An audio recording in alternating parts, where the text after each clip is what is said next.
All right, welcome y'all. We back with the Squid Games Aftermath podcast. I am your host, Player 288, aka DeAndre, and I am here with a very special, prestigious guest, my friend Neta Bresler, Player 193 in the building. What's happening, Neta? Everything's amazing, DeAndre. I'm so happy to be here with you. I appreciate you doing it. I mean, man, it's been too long. I ain't seen you in so long. I feel like it was yesterday, though, seeing you on TV, man. What's going on with you right now? Yes, yes. It's been such a special day for me, like the air date, especially in Israel right now, where the situation currently is completely hectic. It's been a great distraction. Well, good man. I'm hoping that I can clear your mind a little bit from I know you're dealing with a lot, and that's a whole nother topic for another day. So we ain't gonna get into that. If you don't know what's going on and you've been sleeping under the rock, get out from under the rock and just look outside, and you'll probably see a newspaper somewhere and grab it and just get a little education of going on because it's very important and intriguing things going on, and I think a lot of people need to be in the know. Now, with that Right. being said, we're gonna jump right into it, man. Why did you decide to apply for Squid Games, the challenge? First of all, I'm always in for a good challenge. I'm always in for a good game. I love to do the things that are like outside the norm. And also, I wanted some airtime for me, for my business, for my shows. It actually turned out not as I expected, I would say. I mean, I did do a lot of magic in the show, and I actually did one bit that was like for almost all of you guys. It were like 100, maybe 120 people. They did like a small show for, and that didn't get to the final cut. But nevertheless, it was an amazing experience. And I got some great airtime and some great coverage here in Israel. So I'm stoked. And I got this. Yeah, you got that. Hey, and they did show some of the magic and the BTS they released today. Did you get to see that? I haven't yet, actually, and I'm Oh, really stoked to see it. I'm gonna send it to you right after this. It's cool because you Please get your do. little shine on. You get your moment. So they definitely didn't forget about that, which I'm so happy because that was one of the coolest things seeing in there. Because I used to work. I think if you remember, I told you I used to work with a magician in Yes. New York, Dan White. So yep. So that's cool, man. Excellent. So we came trying to bring a little extra flair to the show. I like that. So when I you get actually, before you continue, I actually did bring an envelope with a small question mark over there. And I believe your thoughts are in it my already. thoughts. Yes, your thoughts are currently contained in that envelope. You don't even know what you're about to think about, but it's already inside the envelope. So you can rest assured, I know what you're about to think about. You must have been watching the other podcast. That's how you know what I'm thinking. Mm. My thoughts are all over the internet now with these podcasts being out. Now they're in envelopes as well. Good Lord, have mercy. This is a new one for me. All right, well, I want to see those thoughts soon. So, Yeah, okay, we can do that. all right, well, I'm gonna ask them for the end of the show. All right, we're gonna leave them up Sure, there for now. I sure. like the little question mark. Okay, guest bringing flair. I like that. I like that. No other guest is bringing the flair like this. All right.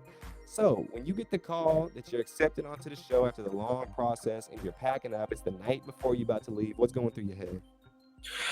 I'm just ready for adventure. I'm just happy. I'm stoked. I'm like, let's do it. Hey, he's ready for the adventure. All right. So we're gonna get our Dora the Explorer on. So he gets on the plane and head out, get to the to the shooting location. And so, you spend a couple days quarantine, all that jazz, and it's time to go to the first game. Actually, the quarantine for me was as important as my time on the show because that was my time to kind of gain some insights on the players. It's something that not a lot of players did because we weren't allowed to communicate. But for me to gain my relevant insight, I didn't need to communicate with you guys. I could just have my intel, start thinking about who behaves in what patterns and how I could somehow manipulate it during the show. So these days were super critical for me. Well, it was hard to do that though with everyone having masks on, don't you think? And with us not having our Doesn't matter. tracksuits either. It doesn't Doesn't matter. matter. Oh, he was the camera was already on with Neta right now. He has the camera rolling in his head, and the game has started as soon as he got out the airport and into the The hotel. game started when I got the invitation, when I got the call that says you're in. That's where the game starts. Okay, look at this man is preaching right now, preparing. Okay, I like that.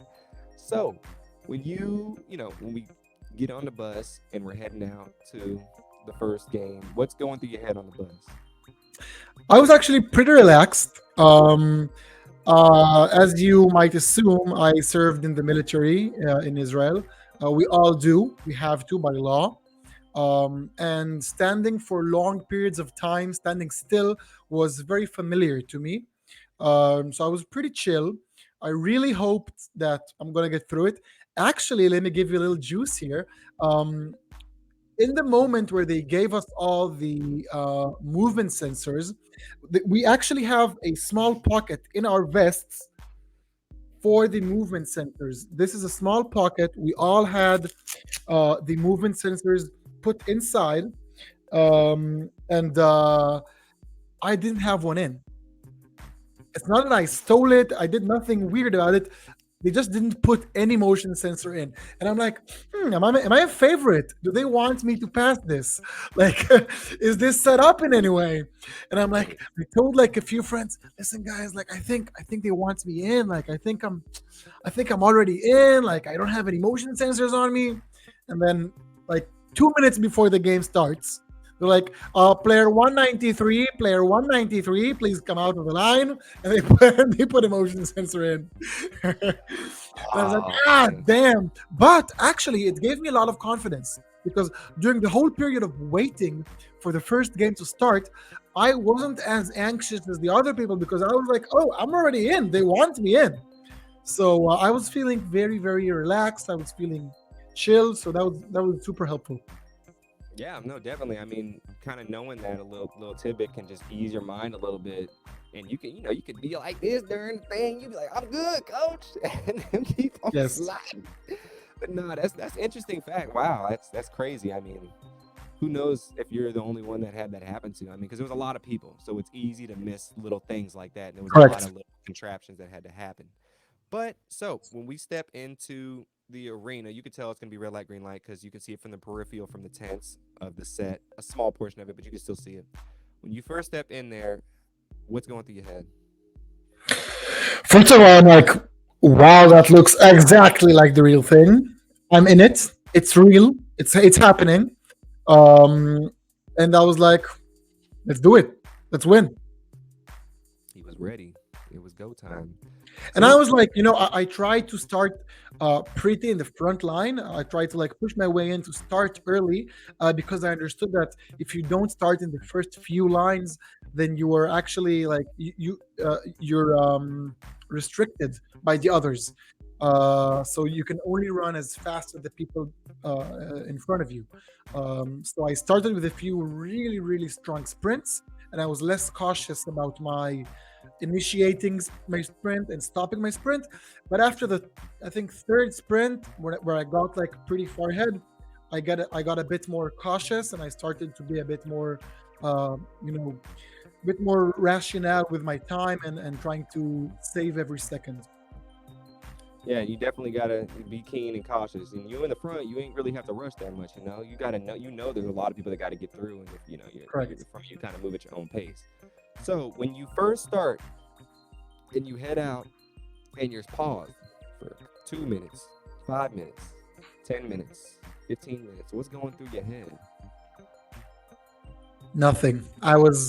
I've been in these situations where you have to stand for an hour, literally an hour, without any movement, and then you can only sit for 10 minutes and then another hour. So that was very familiar to me. That was chill. I remembered my days as a soldier, and I was like, let's just do it. The only thing that did bother me was the cold because I'm not familiar with these temperatures in Israel. Like, not something we know. Um, so it was really cold. It was really, really cold. I really remember the feeling in my toes that they were so numb when I finished. I was like, I can't. I had to jump. I had to run. I had to really move my body to make sure that my toes come back to life because they were completely, completely numb. Yeah, no, that cold was definitely a factor that was heavy in the outcome of people passing and failing. I mean, if it wasn't cold, I feel like we would have had 400 people pass. And yeah, it was freezing. I mean, it probably don't get below 50 degrees Fahrenheit in Israel any time of the year. So I have no idea what Fahrenheit would be in Celsius. I don't know uh, Celsius, so we ain't gonna talk like that. But that's just Americans, we're the only ones who want to use that silly little thing. I don't know, it was silly. I think we should use it Celsius as is. well. It But hey, is. that's I can't control it. Maybe I'll start using Celsius out here and try and get the trend going.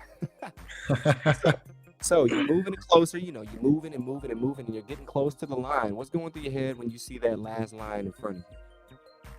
Well, I actually am like I think I did uh how's it called, a cartwheel. I think I cartwheeled the line. Yeah. I was like, oh, I've got enough time. I stopped right in front of the line. I knew I had enough time left. I think I did a cartwheel over the line just for like flair. Also, didn't get any airtime. I made sure that I can stop so close to the finish line so that when the next round of running would be, I could do something cool with it. Um, yeah, Wait, you did that that on happened. purpose? You stopped there on purpose? Yeah, of course. Why not? You weren't wanting to finish because it was so horrible? No, what's more 10 minutes? What's another 20 minutes? 20 minutes, 30 minutes. Oh, what you mean? What's another 10 minutes? That's another whole round. Wow, he was playing the game with the game. The game is the long game. I was playing the long game. Oh my god, that is hilarious. Actually, wow, I've never heard of anyone chilling like that so far. I mean, stopping intentionally. Wow, this man is a man I want to go into battle with every day of the week. So, you one player 193 successfully passes red light, green light. He is on his way to that $4.56 million. That was just a little appetizer for the main course in his head. So you get out of there, we get to the hotel, then we head to the dorms. So when we step into the dorms the first time, what are you thinking?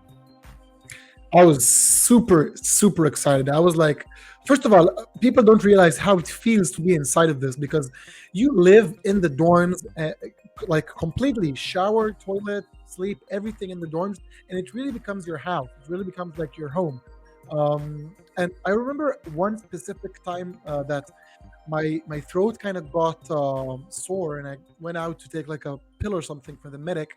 And when I got out, I saw like the lights, and I saw all of the like I saw everything from outside, and I was like, oh wow, like I feel so at home, but it's all a show, like it's all a program.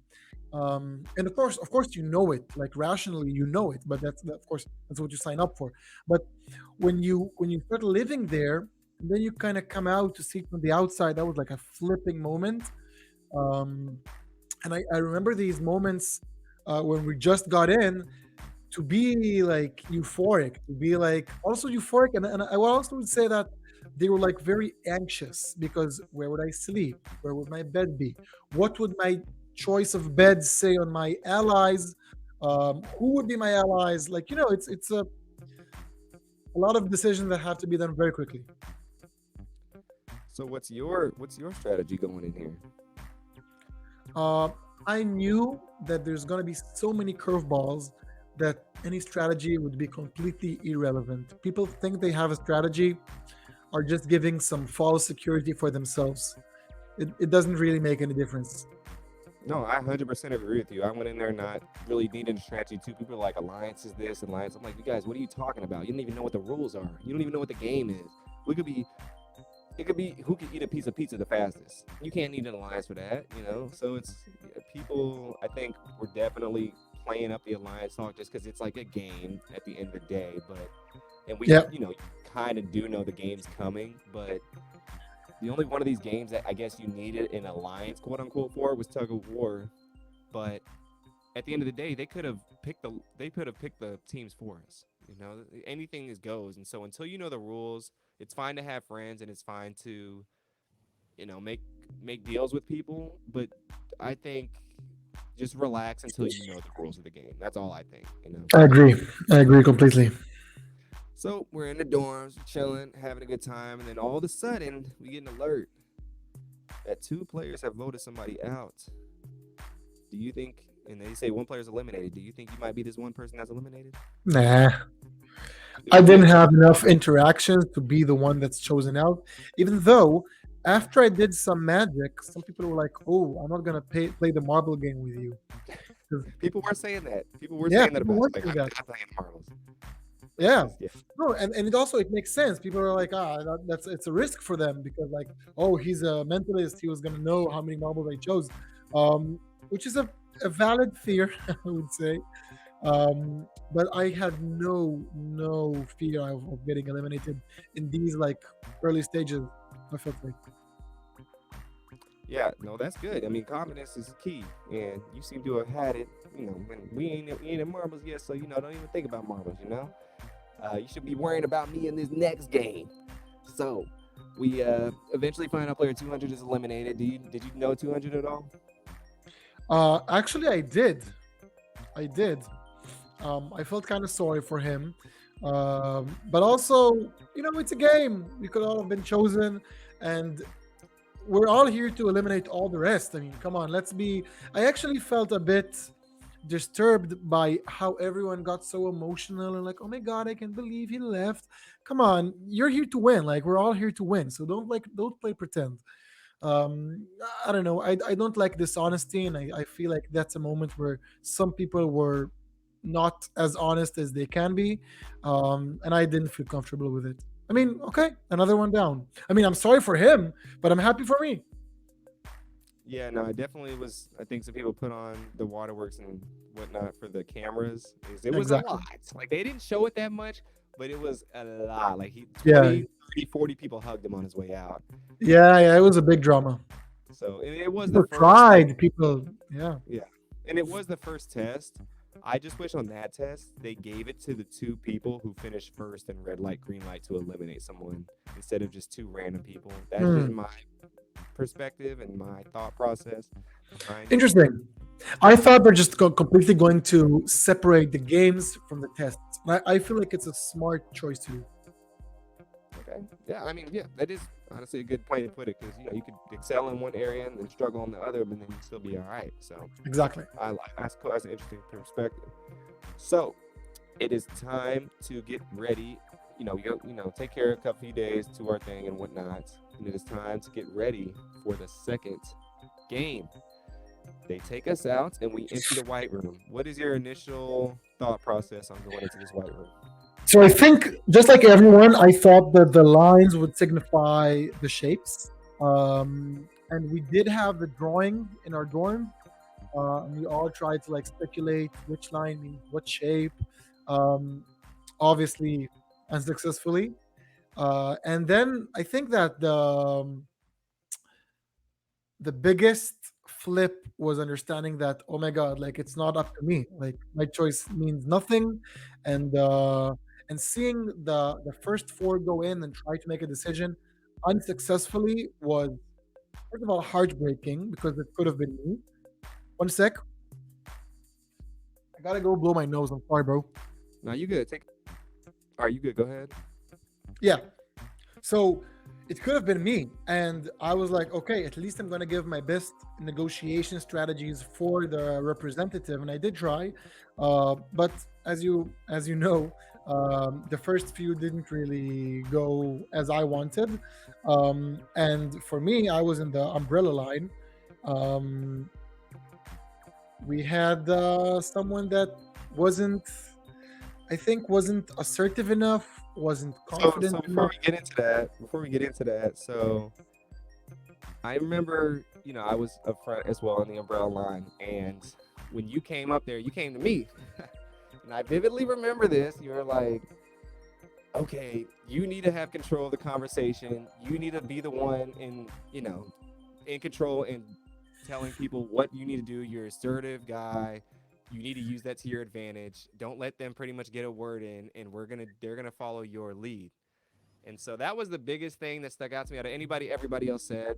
Obviously, not winning umbrella, um, because you talked to me for the longest time, and I tried, yeah, I tried my best. no, you definitely you got into my head for sure. And I was like, oh, I can't pick umbrella now, so definitely I did try to use your strategy going into there, and the people were not listening to me. I even I deferred to something else, and they weren't following the rules that we all agreed to. So it was a no-win situation, but by no means necessary after I left the room because people were chanting my name after I went in there. I couldn't pick Umbrella after that. I just probably shouldn't show my face back if that was the case. And I knew that. And ultimately, look, I would have picked Umbrella only if we did a game or agreed on something and I would had to pick it. Like if we did a race and I lost the race, I would pick the Umbrella.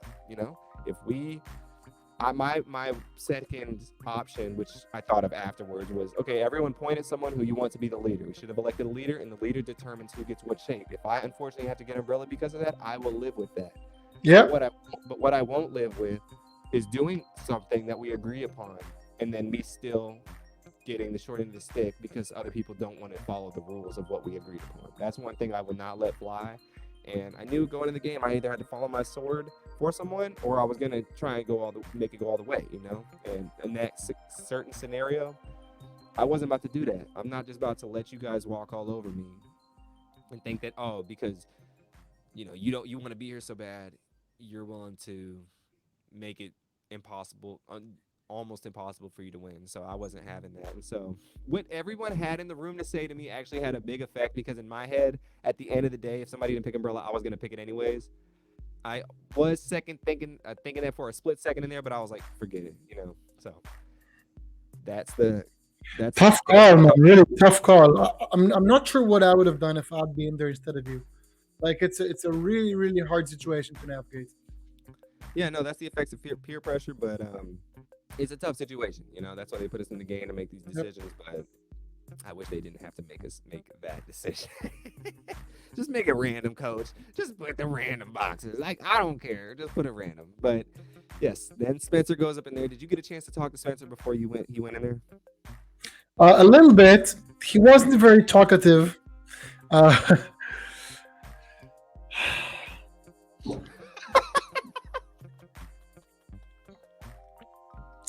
it is what it is. What can I say?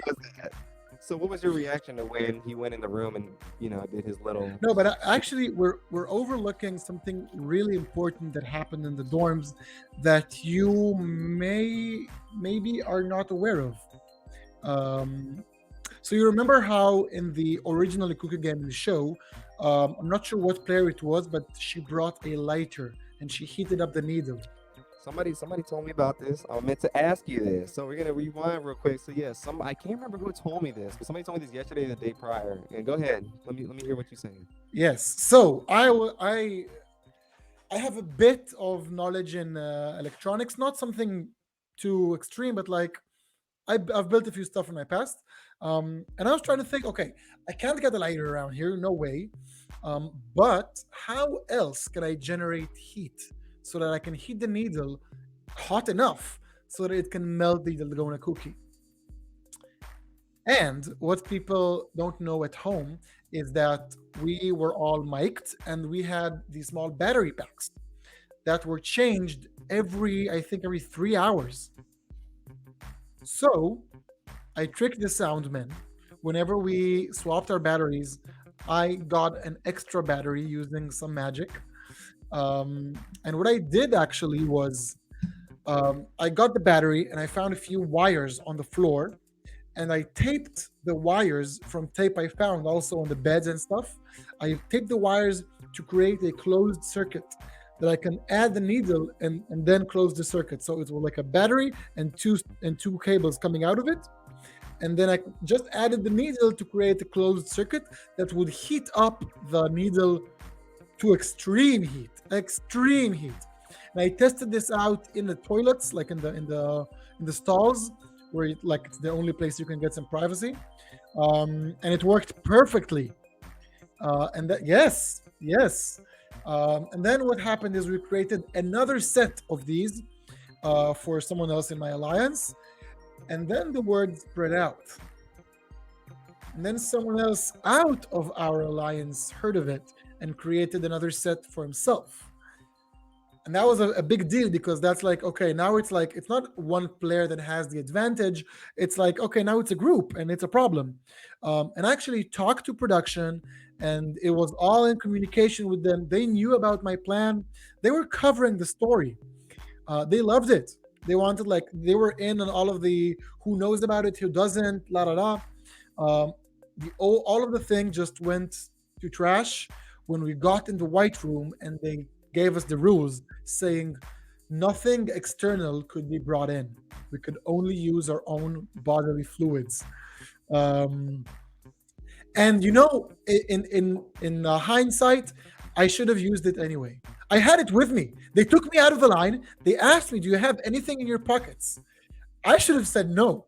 I should have said no and used it anyway to get my airtime. Also, they might have just put it in anyway because it's good TV. It's really good TV. I did MacGyver my way to actually recreate a real scene from the show. It was super cool, super creative, and it was so fun doing it along the way.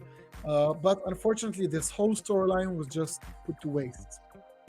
Wow, that is amazing. I mean, I think they would have let you slide because they didn't air a lot of certain rules in certain games and whatnot. And so I think, they never aired that you couldn't bring anything in the show. Like they never said that. Correct. So Correct. if you would have did that and they saw you, people were like, oh, he's cheating, but they didn't say that was against the rules on TV. So I think you could have had that slide. I mean, look, by any means necessary. I like the way you going through things. I mean, I would have loved look, I would have been salty if I heard about it afterwards and like, oh my gosh, you got through. But at the same time, I got to give you kudos because you just trying to find any way, any means necessary. Also, it's not that I had an unfair advantage. I used the tools that were available to everyone. We all had the battery packs. We were all in the dorms. Like when I found these cables, they were on the dorm's floor. They were available to anyone. So I just utilized that. And the fact that I was able to do that and the others didn't, it's just because I had my own way of thinking. So that's Yeah, no, it's an definitely. equal opportunity to everyone. 100%, man. Well, that's pretty dope. They need that would be a sick storyline. Whether they let it slide or not, it would have been amazing to see. I wish they would have showed that. Gosh, Yeah, so much yeah. stuff, so much stuff. They missing out. They got the. I keep saying, release the tapes. Release the tapes. I need to see everything. But yes, unfortunately, you are in line 4, and the dreaded line 4 has the umbrella line. Is the umbrella cookie, and so when you find out you get the umbrella cookie, what's going through your head? Um, for a lot of the time, I'm thinking I'm just going to use my tool until they took me out and told me that I should throw it away. But once I understood that I'm not going to use it, I was stressed. I understood that it might be my last day in the game. I understood that it might be the end of it all. Um, end of it all. The end of this adventure. Let's So put it into perspective. yeah, 100%. I was okay with it. It's nothing. I wasn't in control of what shape I'm going to get. It wasn't something I did. I did try to do my best in the cookie itself, and I got pretty far. It cracked really in the last minute, I think. And I was, for me, it was all a good experience and a game and a chance to have fun. And I don't know. I'm not sure if you remember the my death in the show, but I was like, "Thank you guys. Good game. Good luck." Yeah, yeah, definitely. I mean, you went out high, man, and yeah, you almost had the cookie, man. I know you definitely could have. With all the pressure going on inside, I know a lot of people said like they could have did it if they weren't rushing and they didn't, panic a Same, little bit. same. I felt like I was rushing it completely. Yeah, I was a bit reckless. He's a bit reckless with the tools and whatnot, and next thing you know, boom, we lose 193. The star player of the show that should have been. Man, so you get eliminated in Dalgona, and then you get back to the hotel. What's going on in your mind when you get back to the hotel? I'm bummed. But then again, you come to this experience understanding that the odds are that you're not going to win the 4.56 million. And the odds are that your airtime is going to be very, very small. Out of so many players, that you can't get so much airtime. So I was okay with it. That's the hand I got dealt. I did play the best I could with these cards, and I was happy with the way I played. Yeah, man, you were definitely one of the more popular characters, I think. One character who a lot of people could look up to, and someone who, Thank you. people seeing everyone in line four was like, dang, I never thought he would go home during this. Like, so that's what a lot of people are saying, and that's kudos to you and props to you. Just that effect you kind of have on the space you're in and the people you're around. So, I appreciate it. definitely, yeah, no, definitely you have a threshold and a will about you that can be felt from other people as well. Yeah. Well, it was very sad to lose you and myself, but more sad to lose you because I know you would have done amazing things in the games to come. I can see you being a captain in warships. I can see you doing some mind bending tricks to take care of the marbles with no problem. I can see you. Well, the votes is where I would be concerned with you at. I think people would maybe look at you and be like, we all know he's a mentalist, and I don't know if I want to see him. So the votes is where I would be a little nervous for you. That's the only part, unless you could, mind bend somebody at the front to kind of. But Yeah. do you have any, parting words for the people back home after your game is complete? What do you mean? So basically, we wrapping it up soon. So do you have any words for the people, that they can take home with them from our little talk today? Yes. Before we do that, Oh, yeah, we have the small envelope. let's get the envelope. Yes, and I can't see what you have behind you, but do you have any book? I mean, not behind me, but over here, I got a book. That's okay. You don't have to have one. If you don't have one, it's fine. I mean, I got You a have book. any book in reach? Yeah, right here. Right here. Which one is it? Oh, Sapiens. Oh, is it Sapiens? No, Talking Talking to with Strangers. strangers. Oh, Talking to sorry. strangers. Okay. I want you to open it in whatever page you'd like, but don't show me what page you open it in. Okay. Yeah. And once you have it open, I'd like you to start scanning the words like with your eyes. All right, hold on. I gotta pick a page. Yeah. Yeah. No, go ahead. Go ahead and take your I got time. the page. I got the page. You got a page? Yeah. Yeah, and start scanning the words. And I want you to find one word that kind of stands out. And you can't really explain why it stands out, but it does. It feels like it's different from the other words. It feels like it wants you to choose this word. Are you drawn to one specific word? What is the one word that you are drawn to? I see it. You want me to tell you? You can say, yeah, it's fine. Campus. Campus, amazing. Now, is there a specific reason that you picked campus? Because I was thinking of a college campus. Because you could have picked literally any other world or any other word. And not only that, you could have actually picked any other book that you have in reach. So it's not only that you picked this specific book, you actually also picked the specific word campus. And that's incredible. That's completely incredible because I knew you're going to go for the word campus. And I actually have the proof. I'll show you. What's happening, y'all? It's getting dramatic in here. As you can see, I hope the camera can catch it. That is, you see that it's like it's closed with a sticker. Mhm. Yeah, that's important because I couldn't got inside, and inside of the envelope, I had this folded note that I had prepared before we started, and the note says campus. Mic drop. What the hell going on in here, coach? Get out of my head, coach. What's happening? Oh, Lord have mercy. This is turned into the Mentalist podcast all over. Good Lord. Man, that's class. Let me get some claps for that, man. Come on. That was amazing, man. Thank Can't you. nobody Thank do it you. like You are man. amazing. Your mind is That's all amazing. you. That's all you, man. Well, dang, I wish you would have. Man, we could have seen some more stuff in the show. Oh, this makes me sick. Netflix, y'all better call this man back to do another season or something else. Give him his own show. Give him something, man. Because this man been fighting in wars. He doing magic. He doing everything right now. And if anybody deserves it, it's you. Thank you, DeAndre. I really appreciate it. Thanks. Well, man, y'all, we about to get up out of here. I appreciate you, Neta, for coming through on the podcast. This was excellent. I definitely enjoyed having you. You are an amazing person, and I hope when I go to Israel someday soon, we can kick it, and I can see another magic trick. Yes, let's do it. I'm all in.